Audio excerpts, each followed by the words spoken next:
they hunt muskox caribou with this at 400, 500 yards and can give killing shots. So this is a factor that any armed force would have to contend with. And I'm sure some of the cooler heads on the Joint Chiefs would be saying, hey, maybe this is one of those things that we should we should make sure that we don't have to contend with, indigenous peoples who are angry at us. The United States has apparently lost its mind, or the president certainly has lost his mind, and he started thinking that he could do a seizure of this territory, which is, 2,000 or almost 3,000 kilometers long, 1,000 kilometers wide, with a 80% of which is covered by a 2.2 kilometer deep ice sheet, and that he could seize it like the Russians thought that they would seize Ukraine. And, for all the bluster, they are Trump is very serious about seizing Greenland. And people say use the word annexation. He means to annex it through the use of force. Now, because of the pressures that have been brought to him or the misdirection that he was given by Mark Rutte, the Secretary General of NATO, believing that he's now going to negotiate to buy it, when he figures out that he was chumped, things could go back to where we were. But this country is on edge.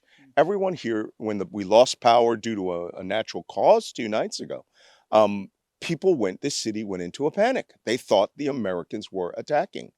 And that's exactly how we do it. We shut your power off and start flying in on night vision.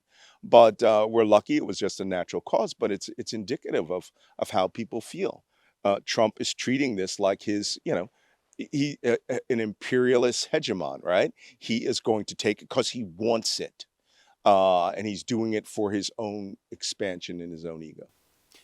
What do you think? What do you think was the reason that Trump has backed down publicly from that statement that he did want to use military I power? think there were a lot of internal pressures, economic pressures that people aren't talking about. An invasion of Greenland wouldn't have an 800-point drop in the stock market. It would have 20,000 points drop.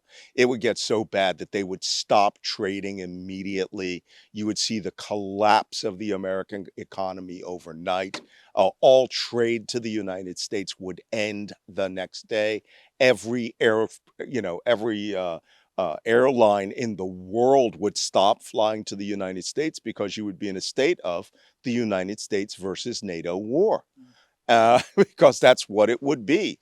You could even see a scenario where Trump, like the Japanese on December 7th, 1941, would start making moves to withdraw from NATO, invoking Article 13. And then as soon as it's signed, as soon as they agree that they're out, U.S. forces attack.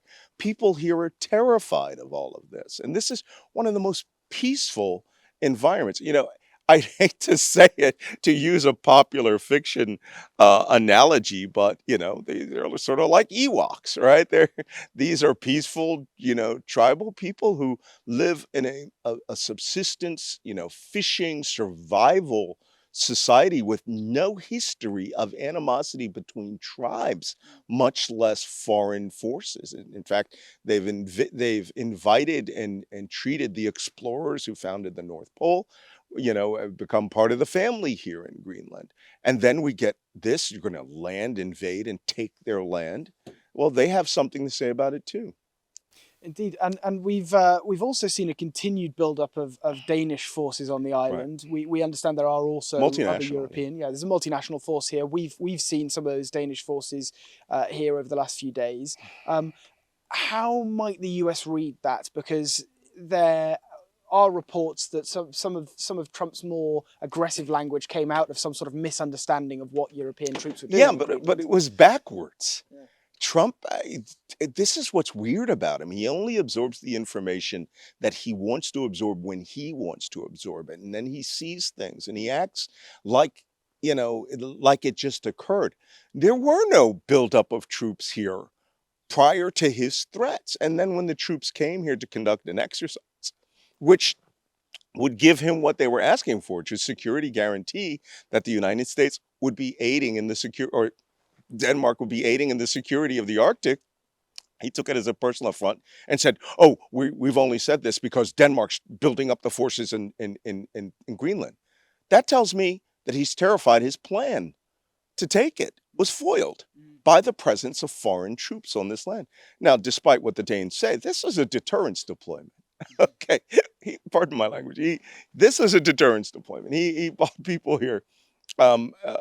People came here to show that the United States, that they had the ability to operate in this environment on the ice caps and the cities and the airports and the harbors, bringing armed NATO soldiers here.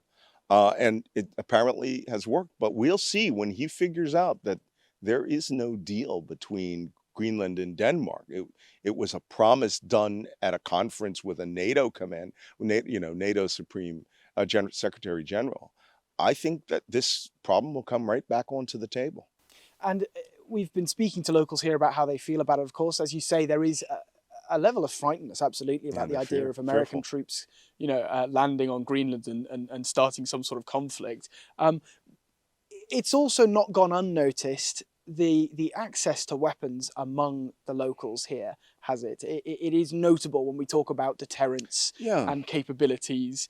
There is a significant spread. There is a pretty wide access to firearms among everyone in Greenland, military or non-military. Mm-hmm. Yeah, that's very true. I mean, this is a country of 57,000 people. There are 35,000 firearms, long rifles here. As a matter of fact, we have an example of one that will show, which belongs to a Greenlander, and this is what they hunt: muskox. This is a naturalist hunting society. Muskox, seal, walrus, caribou, reindeer, which is what they survive on.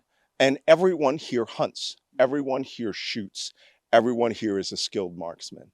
And it's a factor that, any invasion force would have to take. We've met people here that said that they would fight. We've met people here that said that they absolutely wouldn't fight. But when people are shooting at your families, your children, there's a possibility that people will take up arms. And as you say, we've got an example of one of these rifles with us here today. Shall we take a look? Sure. And we can show people. This is a typical hunting rifle that is used in Greenland. It's a Mauser 18 in 6.5 Creedmoor. There you go. If we lay it down here. Okay.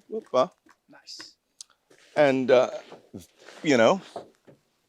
suppressors here are not illegal, are not restricted like they are in the United States. With a bipod, it's 6.5 Creedmoor, which is a very strong, powerful round. It also doesn't have a lot of kick. So it's a very comfortable round. With this one has a 10 power optic. It's going to have a 25 power optic on it. This is a sniper weapon system in the West. Okay, this is what a typical armed force would carry, and it could shoot out to 1,000 yards with great precision. And they hunt muskox caribou with this at 400, 500 yards and can give killing shots. So this is a factor that any armed force would have to contend with. And I'm sure some of the cooler heads on the Joint Chiefs would be saying, hey, maybe this is one of those things that we should make sure that we don't have to contend with, indigenous peoples who are angry at us.